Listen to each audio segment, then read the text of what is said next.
ओम साईराम। आजिर साई संदेश रे बाबा कहते मोर संतान तुम्हें बहुत भांगी पड़छ, किंतु जेतेबेले तुमर परिस्थिति बहुत खराब चली सेतेबेले किंतु एमिति भांगी पड़ी नथिल। कहीं जानिच सेतेबेले तुम्हें भाबुथिल ईश्वर ही मोर सबु किछि। जीवन रे मु जेति दिन पई आसीछि सुख हेउ किंबा दुख हेउ मु सबु बेले ईश्वरंको पूजा पाठ करिबि। तांकरी पाखरे ही मो निज जीवन को मु समर्पी देइछि। से जहाँ भी करिवे मो भल पाई करिवे। किंतु वर्तमान तुम्हें भक्ति मार्ग सबु भूली जाइछ। सेतेबेले तो बहुत काम करूथुल, कहीं ता भीतर भीतर ईश्वर को पूजा करि पारुथुल ना। एबे तुम्हें ईश्वर को प्रति समय देउना, जोथि पाई कि तुम मन एबे पूरा अशांत, स्थिर होउनी। एमिति कि 3 दिन हेलाणी तुम्हें मन भितर जेमि निष्पत्ति नउछ, बाबा मु मरी जीवी। एही कथाटा आगुरु किंतु केबे भी कहि नथिल। सेतेबेले तुम बंचिवार सबु रास्ता बंद थिला, किंतु एबे तुम बंचिवा पई सबु रास्ता खोला अछि। कारण किंतु ए छोट छोट कथा पाई कली झगड़ा रे एमिति तुमे चेष्टा करूछ करबा पाई।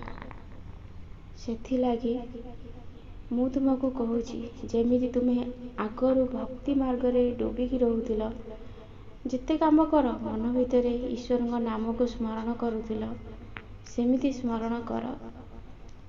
सबु बेले ईश्वर को पूजा कर, भजन शुण। धीरे धीरे तुम मन स्थिर आउ शांत हो जिवो। तम परी एते भल मनिष जदि मरिबार निष्पत्ति नेबे ताहेले आउ जो माने कष्ट पाउछन्ति, जंत्रणा पाउछन्ति, सिए कौन शिक्षा पाइबे?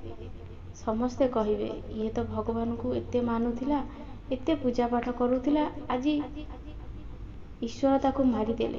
भगवान को ही दोष देबे। संतान ईश्वर केबे काहाकू कष्ट दियंतिनी कि दुख भी दियंतिनी। निज कर्म अनुसार तुम्हें फल प्राप्त कर। कर्म द्वारा ही सब संभव होता है। तुम्हें पुणी पूजा पाठ करवा भूलीगल, सेथिलागी आज तुमर यही समस्या आसिकी पहुँची। सेथिलागी तुम्हें निजको बदल दियो, अलसुआ त्याग कर। तुम्हें सकाळु उठुच पुणी सोई पड़ुछ। तुम्हें कह दिनटी तुमर केमिति कटुची। यदि सकाळु उठी फूल तोड़ी गाधेकी पूजा टिके कर दउछ, तुम्हें निजे कहूच मते आज बहुत शांति लगुची, आउ सबु काम मोर ठीक ठीक रे हो जाउची। दुख तो मनीष पछ छाड़बनी, किंतु मनीष चाहिए से दुख रु निजको उद्धार कर पारिबो। सबु तुमरी हाथ रे अछि। ईश्वर ऊपर भरोसा आ तुमर कर्म ए दुईटी जिनस जदि पूरा ठीक रहिला ताहेले दुनिया रे कोनोसी एमिति परिस्थिति नाही जे तुमको हरई पारिबो।